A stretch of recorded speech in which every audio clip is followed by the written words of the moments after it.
foi de manhã. E olha que são 40 e poucos anos ouvindo pregação. Eu nunca ouvi daquele jeito. E já preparei uns 4 sermões aqui na cabeça, já vou escrever com aquele sermão. E ele disse que Jesus, os discípulos estavam preocupados, porque tinha acabado a comida.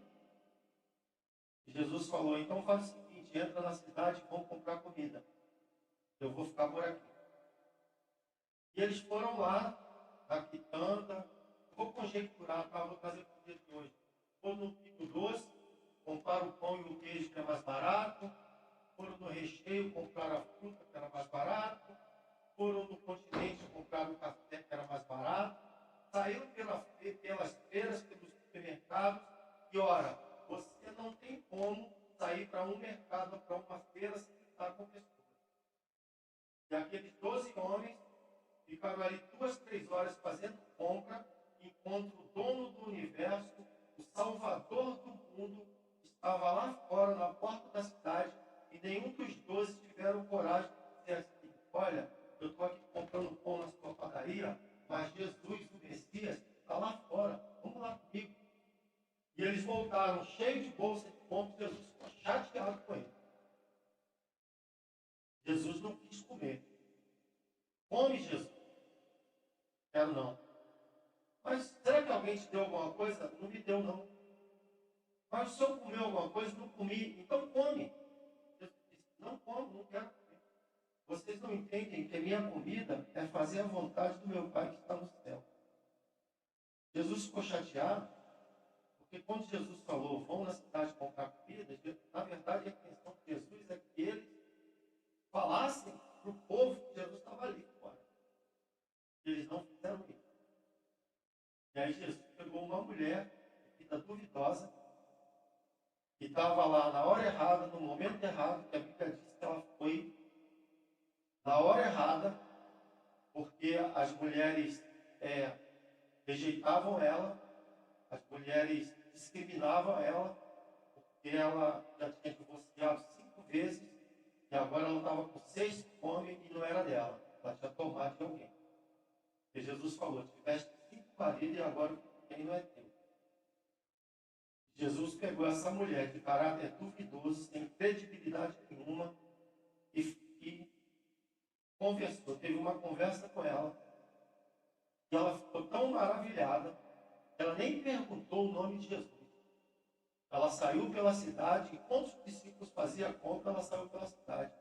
Encontrei o Messias, encontrei o Messias, encontrei o Messias. Ele está lá na porta da cidade, ele está lá no posto. Uma mulher de caráter duvidoso. E outra coisa, naquela época, o testemunho das mulheres não eram considerado, não tinha credibilidade. Mas a força da palavra levou toda aquela cidade até Jesus.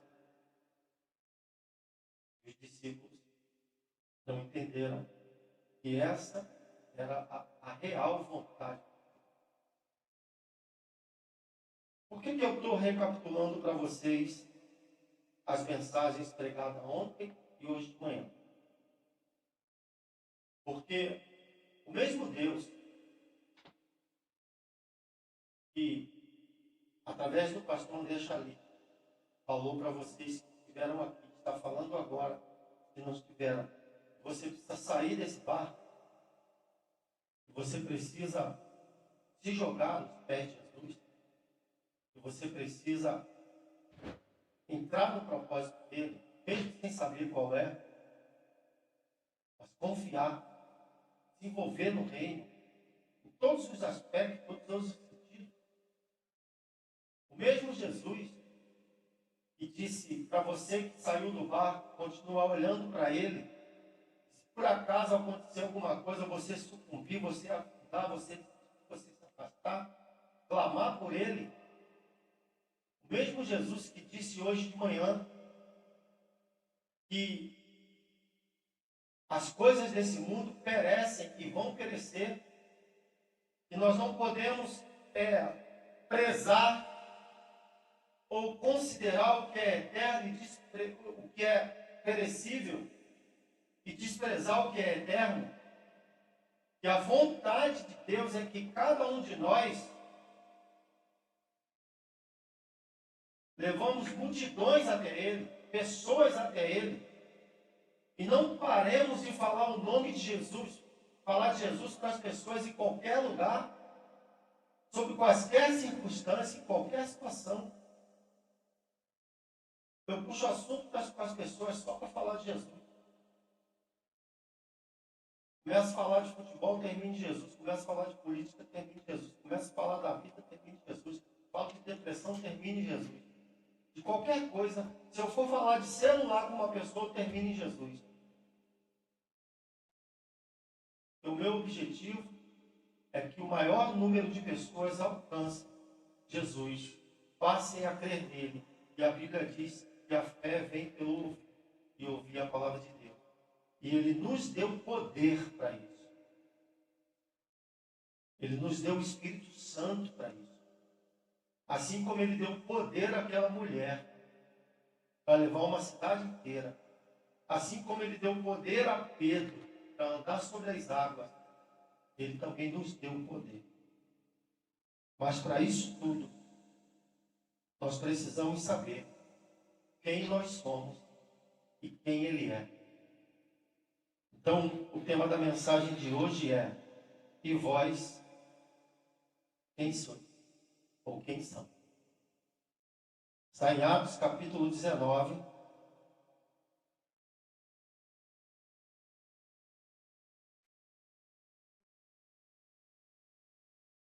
Essa frase está na parte B do versículo, mas nós vamos ler mais do que a parte B. Livro de Atos, capítulo 19.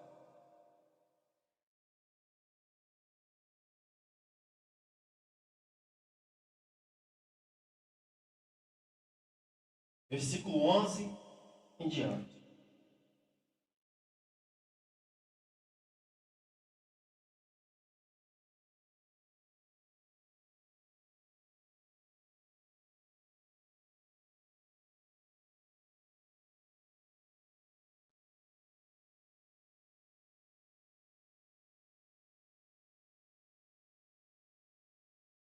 Atos 19.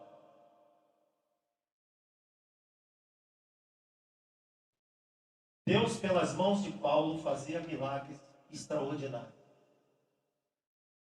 a ponto de levarem aos enfermos lenços e aventais do seu uso pessoal, diante dos quais dos enfermos fugiam as enfermidades, as enfermidades fugiam de suas vítimas, e os espíritos malignos se retiravam. Alguns dos judeus, exorcistas ambulantes, tentaram invocar o nome de Jesus sobre as pessoas possuídas por espíritos malignos, dizendo: eu te ordeno que saia pelo poder de Jesus a quem Paulo prega. Os que faziam isso eram 7 filhos de um judeu chamado Seva, ou em outra tradição é Cefas, ou Sevas, sumo sacerdote. Em outras palavras, eram filhos de pastores esses caras, tá? Mas o espírito maligno lhes respondeu: conheço a Jesus e sei quem é Paulo, e vocês, quem são? E possuído do espírito maligno soltou sobre eles, dominando a todos, de tal modo prevaleceu contra eles que, nus e feridos, fugiram daquela casa. Vocês entenderam? Paulo estava numa cidade, só até ali. Paulo estava numa cidade, pregando o evangelho, e Deus estava curando, libertando. Julga-se que Paulo foi preso por causa disso, e ele preso não podia mais orar pelos enfermos, e as pessoas pegavam a roupa, um pedaço da roupa, o lenço de Paulo, o cachecol de Paulo, qualquer coisa de Paulo, como Paulo já não podia ir, levavam e criam que se colocassem a roupa de Paulo. Não era a roupa de Paulo que curava, não era o lenço de Paulo que curava.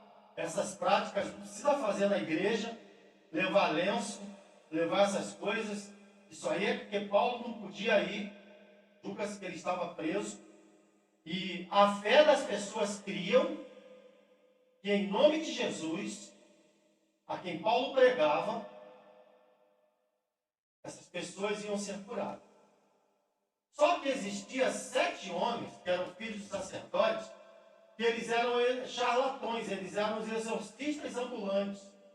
Eles eram aquelas pessoas que fingiam expulsar espíritos malignos das pessoas. E aí, quando viram aquele poder sendo usado por Paulo, Deus usando pelo poder do Espírito Santo, eles se maravilharam, mas eles não entregaram a vida para Cristo. Eles não queriam pagar o preço do Evangelho. E aí eles procuraram um gadareno lá da cidade, o mais endemoniado possível. E aí chegaram até esse homem e disseram: em nome de Jesus, a quem Paulo prega, sai dessa pessoa. E aí o endemoniado olhou para eles e disse: sei quem é Jesus e também sei quem é Paulo. E vocês, quem são? E eles não tiveram resposta. Não adiantava naquele momento falar: eu sou filho do sumo sacerdote. Não adiantava falar naquele momento: a gente já expulsa demônio há muito tempo. A gente já expulsa espírito maligno há muito tempo. O que o espírito, o que aquela legião quis dizer para eles é: com que poder vocês fazem isso? Com que autoridade vocês vêm me expulsar desse corpo? O que vocês têm na vida de vocês para que eu saia daqui? E a Bíblia diz que aquele homem sozinho e endemoniado conseguiu agarrar os 7, rasgou-lhes as roupas, deu-lhes uma boa surra, e eles fugiram nus e feridos.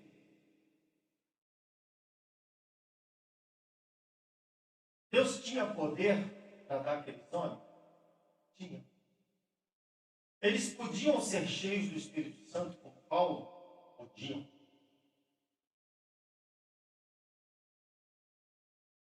Mas o interesse deles não era conhecer Jesus. O interesse deles era a sua própria glória, o seu próprio bem. Eles não sabiam quem eles eram.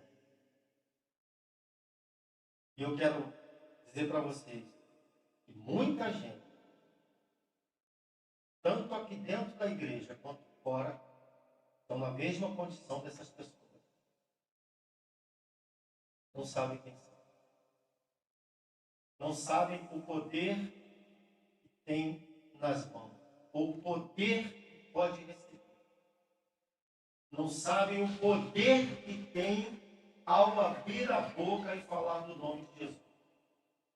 Não conhecem o poder da oração. E como o pastor André falou de manhã, vivem de cultos. Acham que servir a Deus é vir para a igreja só no domingo. Não, domingo eu estou lá. E de vez em quando alguns, quando que der vontade.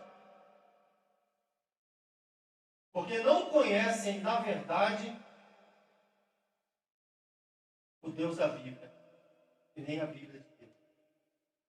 E o que Deus pode fazer através da sua vida, da minha vida e da nossa vida. Imagine aqueles 7 homens. Se Paulo sozinho revolucionou aquela cidade para Deus, imagine aqueles 7 homens cheios do Espírito Santo e com a coragem que eles tinham, o que eles não poderiam fazer, tanto naquela cidade quanto em todas as outras. Mas eles decidiram não seguir o caminho de Cristo. Decidiram apenas usufruir do que Cristo podia dar. Mas não é assim que funciona. E nós vivemos assim. De culto em culto, de louvor em louvor, de pregação em pregação, mas não conseguimos vencer as tentações. Não conseguimos vencer as provações. Basta o primeiro vento, basta a primeira mágoa, basta a primeira decepção, basta o primeiro aperto, basta o primeiro desemprego, e a gente sucumbe. Basta o primeiro teste, e a gente já pensa logo em desistir, em voltar atrás. Porque a gente não sabe quem a gente é. Mas, nessa manhã, nessa noite, eu vou mostrar para vocês na Bíblia que Deus traçou um plano. Desde Gênesis até Apocalipse, para levantar um povo tão forte, tão poderoso, que bastava uma pessoa desse povo presente para o inferno todo tremer e ser abalado. E o Velho Testamento deu indício disso várias vezes, que Deus ia levantar um povo tão poderoso, tão eloquente, tão cheio dele, tão cheio de Deus, que o mundo, e ninguém, tanto no mundo físico quanto no mundo espiritual, poderia resistir a essas pessoas. Essas pessoas são tão poderosas que a Bíblia diz que mesmo depois de mortos, eles continuam clamando. Está lá em Apocalipse.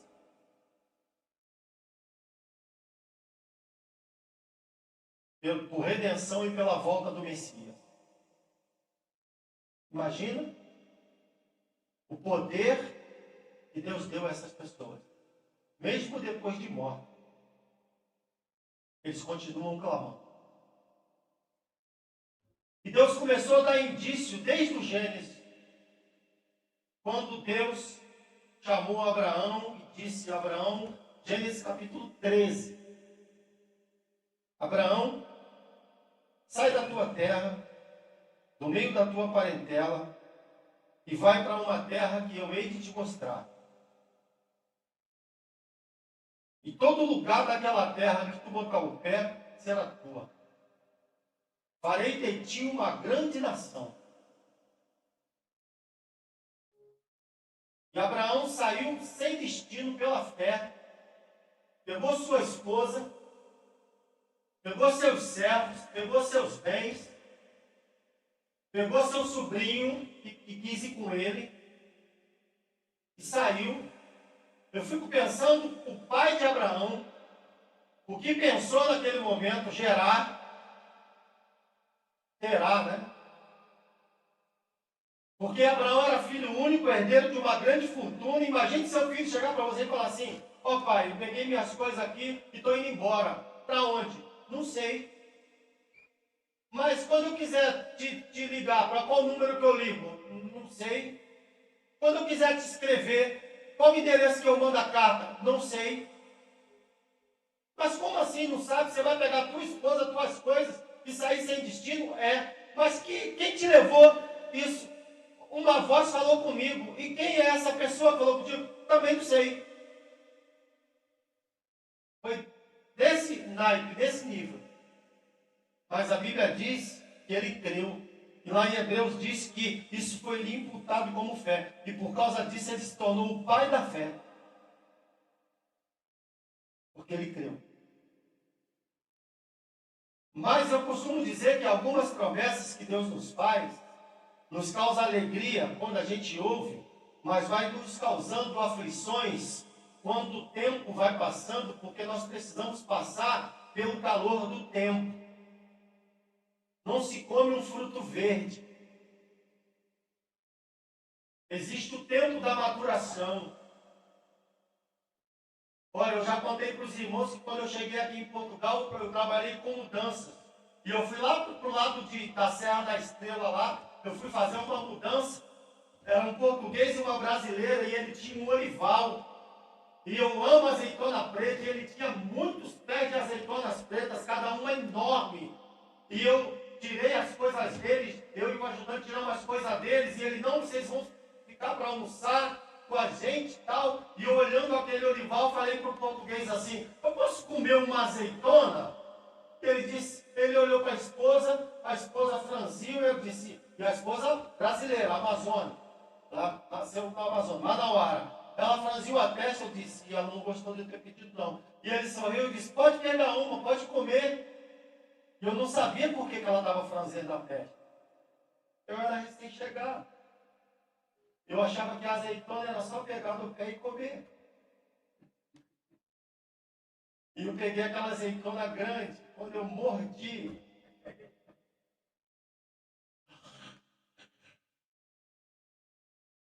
Ela já veio com um copo de leite. E ela disse para o marido, você não devia ter feito isso. E o português ria da minha cara. Ele disse, opa, tem que colher, tem que deixar ele de molho. Tem um tempo da maturação, não é assim. E eu disse, a vida cristã é desse jeito. As pessoas querem as coisas no abrir e fechar. Muito rápido. Então tem promessas que Deus fez na minha vida quando eu era garoto que estão se cumprindo agora. Agora. E não foi diferente com Abraão. Quando Deus falou, imagina Deus falar para Abraão, o dono do universo fala assim, eu vou te dar uma terra que emana leite e mel e vou fazer de você uma grande nação, uma nação poderosa. Imagine o coração de Abraão, como ficou naquele momento, só que o tempo foi passando. E nada. Nada. Os médicos da época diagnosticou a esposa dele como estéril. Ela não podia ter filhos. E aí veio esse diagnóstico. E agora? Mas Abraão continuou crendo, só que o tempo foi passando. E aí ela parou de ovular. Ficou velha. Ficou idosa. Imagina. E Abraão foi orar. No capítulo 13, Deus falou, olha, quer saber de uma coisa? Sai da tua tenda. E ele estava acampado no deserto. Gênesis 16, de 13 a 18. Sai da tua tenda. Ele saiu. Olha para o pó da terra. Estava no deserto. Pega. E a areia escorrida em suas mãos. Pode contar o pó da terra? Não, Senhor. Assim será a sua descendência. O Senhor reafirmou a promessa. Mas a promessa não se cumpria. E ele continuou caminhando e continuou crendo. No capítulo 15 de Gênesis, mais uma vez, Abraão, Senhor, cadê a promessa? No versículo 5, o Senhor disse, sai da tua tenda. Ele saiu da tenda. Quando ele ia se abaixar, Deus disse, não, olha para o céu. Era noite, era madrugada. Eu já viajei muito pelo Nordeste do Brasil, para lugares onde não tem luz elétrica. Eu e a pastora já cruzamos o Nordeste inteiro, de São Paulo ao Maranhão, do Sudeste ao Nordeste inteiro, carro, fazendo missões. E muitas vezes eu encostava o carro, entrava nos canaviais do interior de Pernambuco, de Alagoas, Sergipe, do Rio Grande do Norte, parava o carro só para contemplar as estrelas, e ela falava assim para mim, já sei o que você vai dizer. Que era a minha frase predileta. Se um céu poluído desse, a gente consegue contemplar isso aqui. Imagina quando Abraão olhou para o céu em Gênesis capítulo 15, versículo 5. Foi isso que Deus falou. Olha para as estrelas.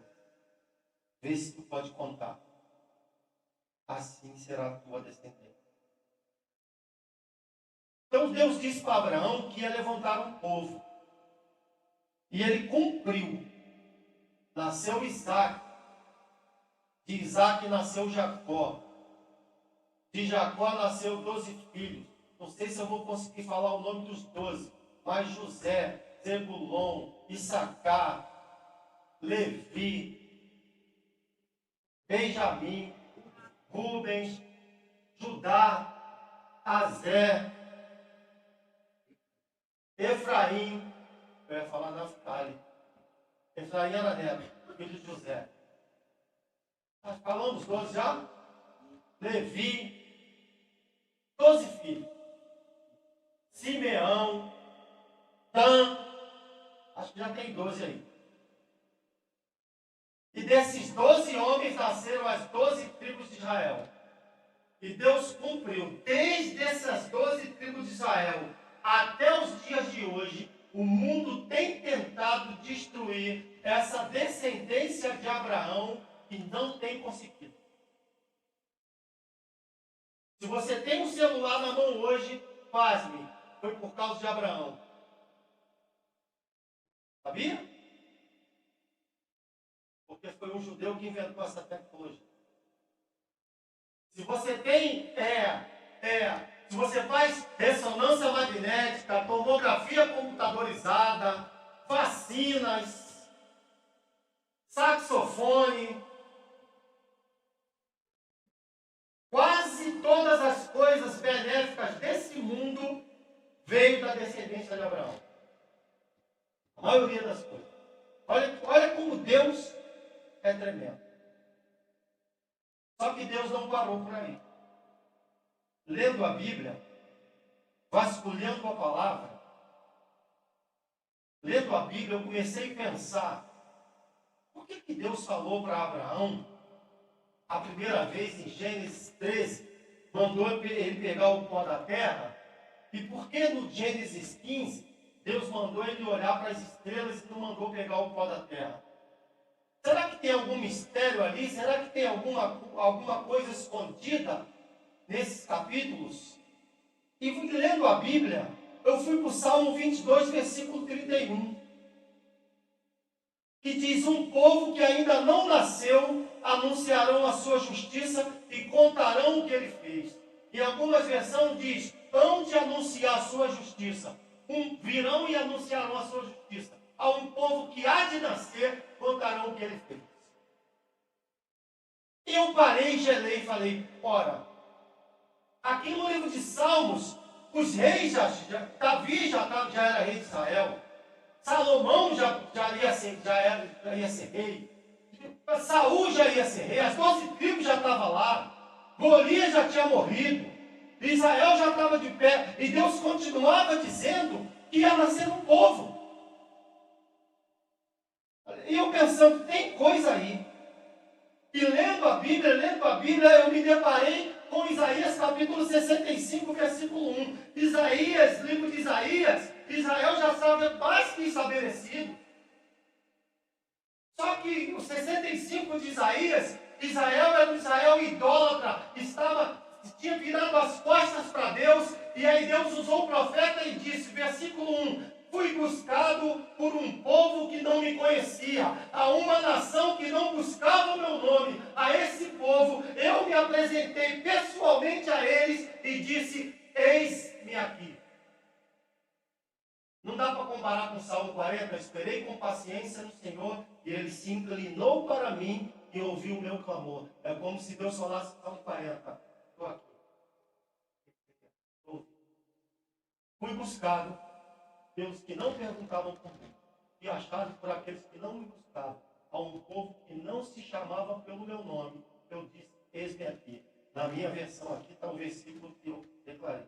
Mas não tem problema das versões. Eu pensando, como assim? Se Deus queria levantar um povo, já tinha levantado Israel, por que Deus continua dizendo que vai levantar um povo? E eu continuei lendo a Bíblia, vasculhando a Bíblia inteira, procurando. Me deparei com Malaquias capítulo 3, versículo 17 e 18. E eles quem? O povo que ia nascer. Já não era mais Israel. E eles serão para mim como um particular de povo. E poupá-los-ei como um pai poupa ao filho quem serve. E olharão para ele e terei. diferença do justo e do injusto, do que serve a Deus e do que não serve. Não parece aquele versículo, vós sois a luz do mundo, sal da terra? Não se pode botar a luz debaixo da cadeira, mas tem que ficar no alto para brilhar? Olharão para eles e vereis a diferença do justo e do injusto, do que serve a Deus e do que não serve. E o Espírito continuou me dando curiosidade. Eu preciso descobrir do que Deus está querendo falar aqui. E eu fui para o Novo Testamento. Coloca aí 1 Pedro 2, 9 e 10. E eles serão geração eleita. Eleita em Bruno. Sacerdócio real. Nação santa. Olha aqui. Olha aqui. Olha aqui. Malaquias 3, 17, 18. Vamos relembrar Malaquias 3, 17, 18? E eles serão para mim como propriedade particular. Não precisa projetar não. Eu sei o versículo. E eles serão para mim como propriedade particular. E poupá-los-ei como um pai poupa ao filho quem serve. E olhareis para eles e vereis a diferença do justo e do injusto, do que serve a Deus e do que não serve. Aí você vai ver 1 Pedro 2, 9 e 10. Deus está falando a mesma coisa de outra forma. Olha só. Vocês, porém, serão geração eleita, sacerdócio real, nação santa, povo de propriedade exclusiva de Deus, a fim de proclamar as virtudes daquele que vos chamou das trevas para a sua maravilhosa luz. É a mesmo Espírito falando Malaquias 3, 17, 18 e outras palavras. Eu fiquei maravilhado vendo, falei, meu Deus, o que é isso? O que o Senhor quer falar? Quem é esse povo que o Senhor quer levantar? E aí veio Jesus. Jesus nasceu. Jesus foi batizado. Jesus chamou 12 homens. Jesus deu poder a esses homens. Jesus ensinou esses homens a curar enfermos, a expulsar demônios, a ressuscitar mortos. E aí no capítulo 16 de Mateus, Jesus mandou pela primeira vez eles irem sozinhos. Eu vou ficar aqui e vocês vão sozinhos e curem os enfermos, expulsem demônios, ressuscitam os mortos, preguem a minha palavra. Eu não vou com vocês dessa vez. E os discípulos foram de 2 a 10, pregando a palavra, curando os enfermos, expulsando demônios, pelo poder do nome de Jesus, pela autoridade que Jesus deu a eles. E quando eles voltaram maravilhados. E aí, numa conversa particular, Jesus fiz um relatório. E disse: vocês que andaram pelas esquinas, pelas aldeias, pelo falado, de casa em casa, o que o povo pensa a respeito de mim? O que o povo diz que eu sou? E alguém disse: Senhor, tu acredita que dizem que tu és João Batista, que ressuscitou? Jesus deve ter dado um sorriso bem lá. Outros dizem que tu és Elias, que voltou. Outros te consideram um grande profeta. E aí Jesus, naquela reunião íntima, respirou, olhou no olho de cada um. E vocês pensam o que de mim? Vocês acham que eu sou quem? E houve uma reflexão profunda. O silêncio pairava inteiro. Todos começaram a pensar. Ninguém ousava falar. Mateus capítulo 16, versículo 16 em diante. E a Bíblia diz que o Espírito de Deus começou a pairar sobre ele. E é lógico, tinha que ser o Pedrão. E achou lugar em Pedro. E Pedro ousadamente olhou nos olhos de Jesus e disse: Tu és o Cristo, o Filho do Deus vivo. E Jesus disse: feliz é você, Simão Barjonas, Simão Pedro. E te digo mais, tu és Pedro, que no grego é pedra, ou pedra pequena, pedra miúda. Mas te digo, Jesus voltou para si mesmo e disse: mas sobre esta pedra eu edificarei a minha igreja. A minha igreja. Pela primeira vez na história da humanidade, na história do planeta, ouviu-se a palavra igreja. Na conotação que Jesus falou. Aqueles que foram chamados para fora, aqueles que seriam eleitos, nação santa, sacerdócio real, povo de propriedade exclusiva, chamado das trevas, a fim de anunciar a sua maravilhosa luz. Aqueles que, e anunciar a sua justiça, e contaria todos os seus feitos. Aquele que foi buscado, que não conhecia ele, mas foi buscado, e ele se apresentou e disse: eis-me aqui, aquele povo que não ia herdar o pó da terra, como Israel, mas ia herdar o céu das estrelas, e como Gênesis capítulo 15, versículo 5. A minha igreja.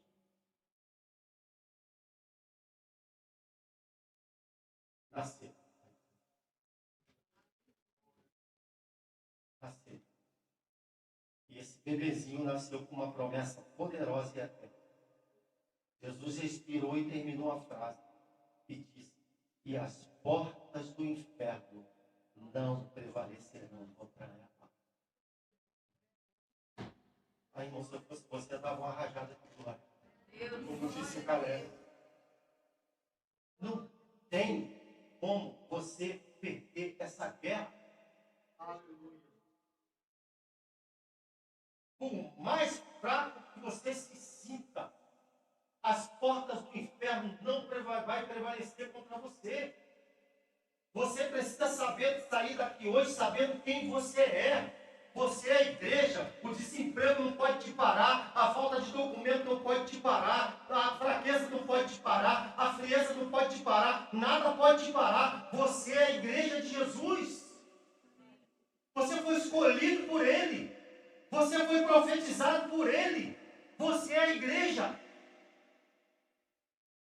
Assim como tentaram destruir Israel, a nação vinda por nomes de Abraão. E o melhor de tudo isso, Hebreus diz que assim como Israel saiu dos lombos de Abraão pela carne, a igreja saiu dos lombos de Abraão pela fé. Lá em Hebreus 11 está escrito isso.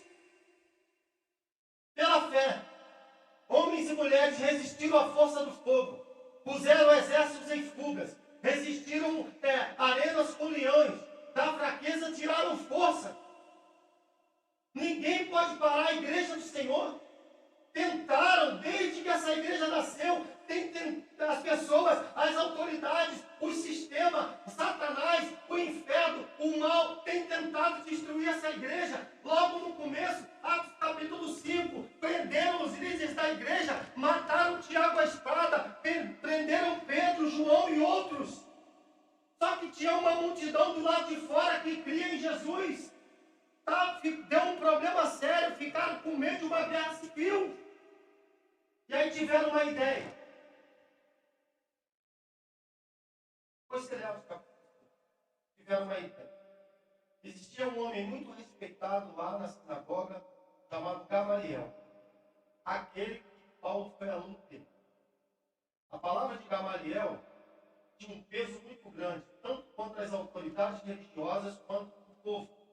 E falaram assim, e estavam julgando os discípulos para condená-los à morte de madrugada. Mas estavam com medo que a multidão estava lá fora, tentando invadir. E aí falaram assim, alguém vai lá na casa de Gamaliel e acorde Gamaliel. Se Gamaliel nos orientar a condenar esses homens à morte, ninguém lá de fora vai ousar questionar a ordem dele. E aí chamaram Gamaliel.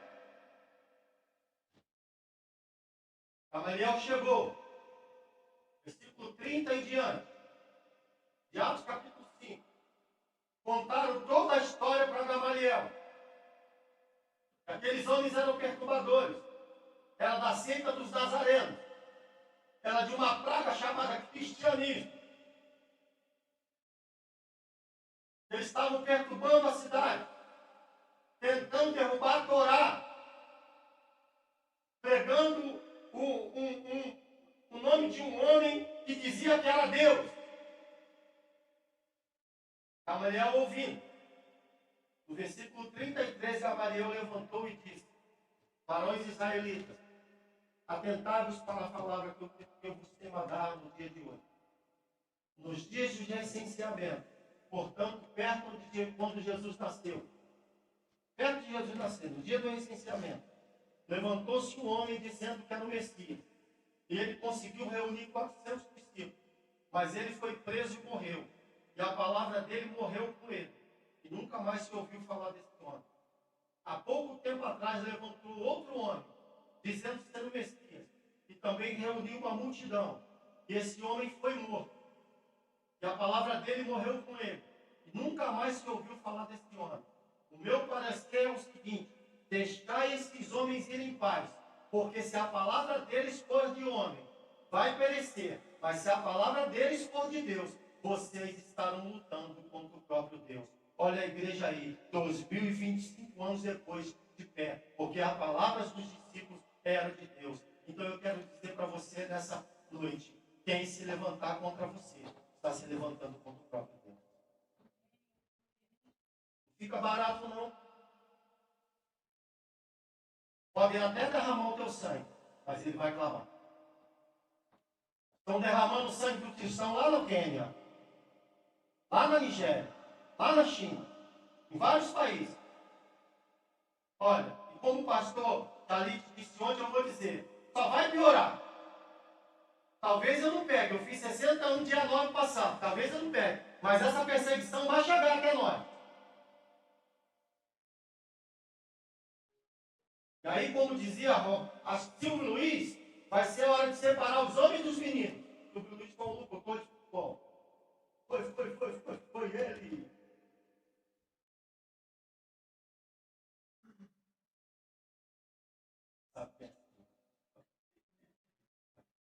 Sabia a Globo também, pô. Morreu tem pouco tempo. Tem nem. Quanto o Silvio Luiz morreu? Mas vai ser a hora de separar os homens do menino. Ou você hoje sai daqui crendo piamente que você é a igreja, e pare de mimimi, pare de estar fraco, pare de estar aborrecido, estar chateado, pare com isso, cresça, amadureça, venha do jeito que você tiver. A depressão não é mais forte do que você, não é mais forte do que o nome de Jesus. E eu não estou aqui minimizando a depressão, eu sei que tem que ser tratado. Eu já tive depressão, eu tive que ir para psicólogo, eu tive que ir para psiquiatra, eu tive que tomar remédio. Graças a Deus eu reagi a tempo. Graças a Deus minha sobrinha percebeu que eu estava com depressão sem eu saber. Marcou uma consulta para o psicólogo dela sem eu saber. E aí eu descobri que eu precisava tomar remédio, que eu estava no automático, pastoreando numa igreja no automático.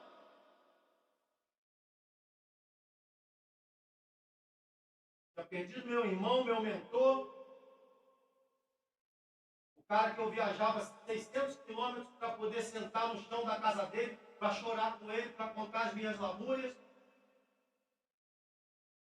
O cara que quando eu tinha bastante dinheiro no bolso, eu viajava 2.000 quilômetros para levar uma oferta para ele, eu podia transferir, mas eu queria entregar na mão dele, para vê-lo, para sentir um cheiro, para abraçar. Eu perdi. Tive que reconhecer o corpo. Sou o primeiro, todo mundo queria morrer, porque o médico me disse. Tive que esconder da família, porque todos são missionários que queriam viajar para vê-lo. E o médico disse que ele ia morrer a qualquer momento. Eu tive que segurar a família, dizer, não gente, calma, deixa ele operar primeiro e se restabelecer, porque se eles visse eles e fossem embora, eu ia ter que voltar depois por causa do enterro. Então eu fiquei fazendo esse jogo, segurando todo mundo para quando ele morresse avisar para todo mundo ir. E eu aguentei essa barra. Não contei para o filho, não contei para a esposa, não contei para a minha esposa.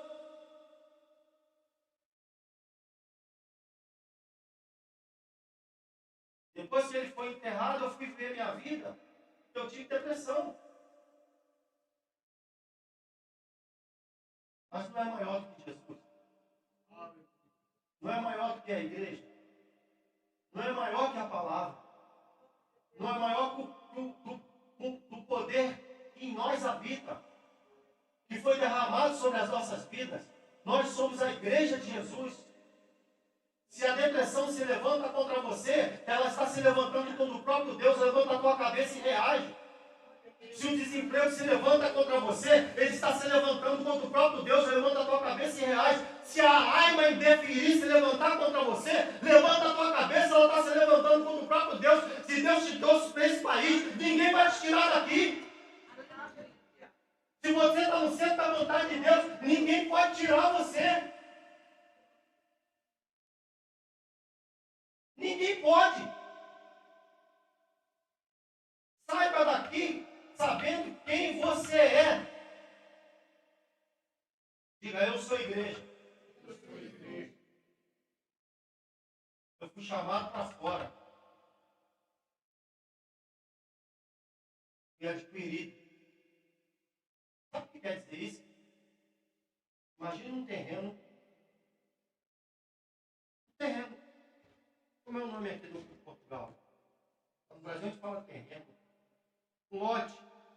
Um lote. Um lote abandonado. Cheio de mato, rato, escorpião.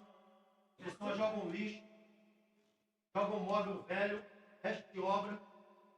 Mas no dia você passa, alguém botou uma placa lá, vem. E aí você vai lá e compra. E aí você paga algumas pessoas, manda limpar. As pessoas, os vizinhos já começam a ver a mudança. Aí você contrata 2 pedreiros. E manda murar aquele terreno. E manda pintar o muro.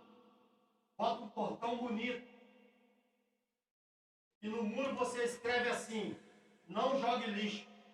Propriedade particular. A partir daquele momento as pessoas vão passar a respeitar aquele terreno. Porque sabe que ele tem dono. Sabe que existe uma lei que não pode mais jogar nada ali. Já tinha antes, mas ninguém respeitava. Porque não tinha dono.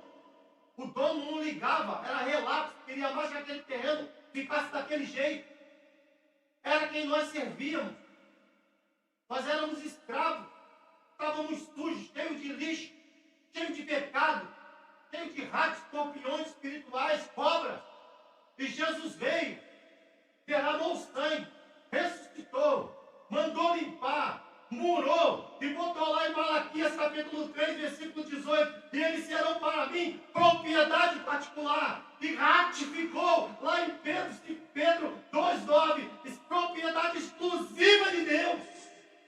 Ninguém pode mais tocar, ninguém pode mais invadir, ninguém pode jogar mais nada. Pertencemos ao Senhor, o dono do universo, o Rei dos Reis, aquele que tudo pode, o que pode todas as coisas, o maravilhoso, Deus forte, conselheiro, Pai da eternidade, príncipe da paz. É Ele. Isso que você é. Igreja. Povo adquirido. Como disse o Bruno, eleito. Escolhido por Deus.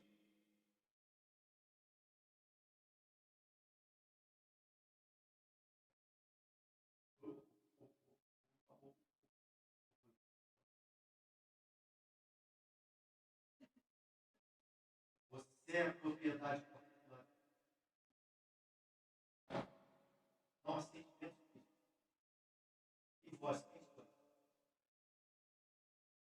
A pessoa está falando isso para você. A fraqueza espiritual está falando para você. Tu é quem?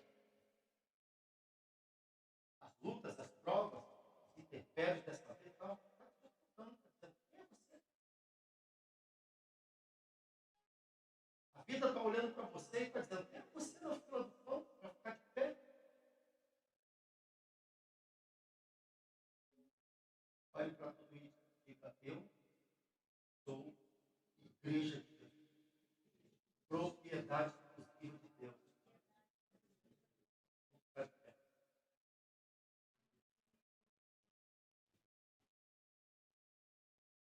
Olha, você veio aqui nesta noite hoje e ainda não aceitou Jesus.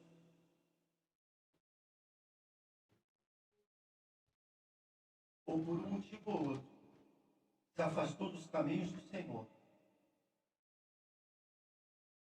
E hoje quer se reconciliar, voltar para Jesus. Você achou uma igreja que vai te amar, que vai cuidar de você. Onde você estiver. Aqui é assim, você não pode ir para a igreja vai até você. Vai atrás. Nós não amamos só não, nós estamos apaixonados por Jesus. Tem muita gente, um dia que eu vou encontrá-lo no céu e vai dizer assim para mim, pastor, muito obrigado por ter ido. Porque tem gente que eu vou dizer para essas pessoas, obrigado por ter ido me buscar aqui. Agora novo, obrigado por ter me arrastado. Você apareceu na hora certa, no momento certo. Se você não fosse lá, talvez eu não estaria aqui agora. Onde está a primeira pessoa que quer entregar sua vida para Jesus, ou levantar sua mão para Jesus, ou voltar para Cristo hoje? Onde está? A segunda pessoa, onde está? Onde está a segunda pessoa? Está afastado dos caminhos do Senhor, mas quer se reconciliar. Tem alguém? Vem aqui, Juan. Nós vamos orar por você. Aleluia. Mariana, meu amor, vem aqui, nós vamos orar por você também. Vem, nossa pastora aqui, vem, pode vir. Vem. Vem.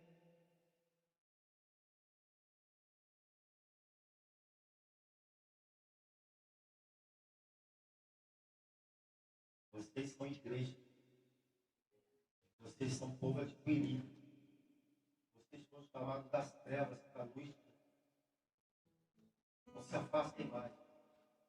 Por motivo nenhum nesse mundo. Não se afastem mais. Eu vou orar por vocês, depois nós vamos cantar uma canção. Inverti hoje. Eu não foi de propósito. Eu estava com pressa porque eu sabia. Que Deus ia fazer na vida dessas pessoas, na vida do Juan. Evelyn e Caleb, cuidem do Juan. O Juan mora em Coimbra, mas trabalha fora de Portugal. Vem aqui, Caleb. O Juan mora em Coimbra e trabalha fora de Portugal. Ele quase não está na cidade. E ele precisa que ligue para ele, cure ele. Eu vou fazer isso também. Mas vocês são líderes de Juan. Cuidem dele. Para que soprem nessa brasa para que não se apague. Cuidem da Mariana. A gente cuida dela, mas vocês não são cuidados. Mariana se afastou. A gente desistiu de você, eu e a pastora? Quantas mensagens nós mandamos para você e você não respondeu? Muitas, não foi? E a gente parou de mandar? Aprende aí, igreja. Calma aí, ó. Calma aí. Irmã Luísa, quantas vezes eu falei para a senhora? Vamos na sua casa, irmã Luísa. Irmã Luísa disse, tem que falar com o meu homem. Eu disse, se ele não deixar mais com a Mariana no shopping, levar ela para o shopping sem ela saber, a gente chega de surpresa lá. Você não pode desistir, irmãos. Isso é paixão. Isso é gana. Isso é a vontade de fazer raiva pro diabo. Aleluia. Você não pode desistir. Senhor.